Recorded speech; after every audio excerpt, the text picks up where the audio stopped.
어느 치킨집 사장님은 코로나로 인해 장사가 너무 안 되고 있었습니다. 직원 없이 홀로 운영하고 치킨을 튀기던 중 어느 날 치킨이라고 하면서 꼬마 동생이 형 손을 붙잡고 가게 앞을 머뭇거렸답니다. 누가 봐도 동생은 치킨을 사달라고 하고 형은 손에 치킨을 사기 부족한 5,000원짜리 지폐 한 장을 쥐고는 머뭇거렸습니다. 사장님은 들어오라고 하고 가장 양이 많이 나오고 맛있는 치킨을 그 아이들에게 대접했습니다. 꼬마 형은 나중에 프랜차이즈 본사에 감사의 손편지를 썼습니다. 이 사실이 알려지고 사람들은 치킨집으로 주문을 폭격 수준으로 넣었죠. 사장님은 아이가 쓴 편지를 읽고 눈물을 흘립니다.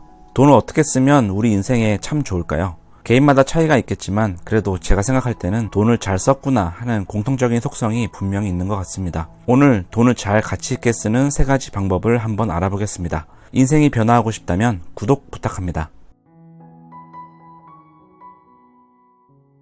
1. 경험에 써라. 행복을 연구한 학자들은 이렇게 얘기합니다. 100만원으로 비싼 옷 한 벌을 사는 것보다는 차라리 여행을 가거나 기타를 배우거나 사랑하는 사람들과 맛있는 것을 먹는 것이 훨씬 더 행복하고 오래 간다고 합니다. 쉽게 말해 돈을 쓸 때는 단순히 필요한 물건을 구입하는 것도 의미가 있지만 경험에 쓰는 것이 우리 생활을 더 보람차게 만들 수 있습니다. 또 추억이 생기고 훨씬 더 많이 웃으며 시각, 촉각, 청각, 미각 등 많은 부분들을 통해서 다채롭게 느끼고 얻는 것, 그것이 돈을 쓰며 놀 때, 최선을 다해 놀 때 우리는 여가 생활을 알차고 행복하게 보낼 수 있을 것입니다. 비싼 차와 명품은 시간이 갈수록 기쁨이 적응되어 가지만 놀러 갔을 때의 사진과 영상은 시간이 갈수록 애틋하고 의미가 깊어집니다. 음악, 악기를 배운 경험은 평생 즐거워질 수 있습니다. 그래서 자신의 생활이 먹고 살만하다면 경험에 돈을 써보세요.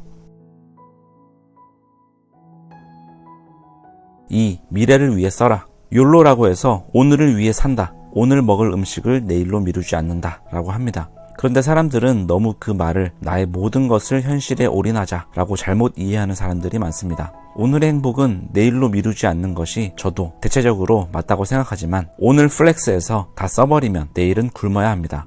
미래를 위해 어느 정도는 늘 준비해야 합니다. 우리가 보험과 연금을 드는 것도 나중에 몸이 아프고 일을 못할 처지가 되는 날들을 위해서 미리 준비하는 것이죠. 미래에 돈을 쓴다는 것은 적금이나 보험 말고도 또 자신의 능력을 향상시키는 것도 포함이 됩니다. 어렸을 때 다니는 학원보다 성인이 된 후 다니는 학원이 훨씬 보람되고 재미있고 열정도 훨씬 크다고 저는 생각합니다. 또 건강에 투자하는 것, 좋은 음식을 먹고 건강검진도 받고 운동을 하고 영양제를 사 먹는 것이 내일의 나를 위해서 돈을 가치 있게 쓰는 것이지 않을까요?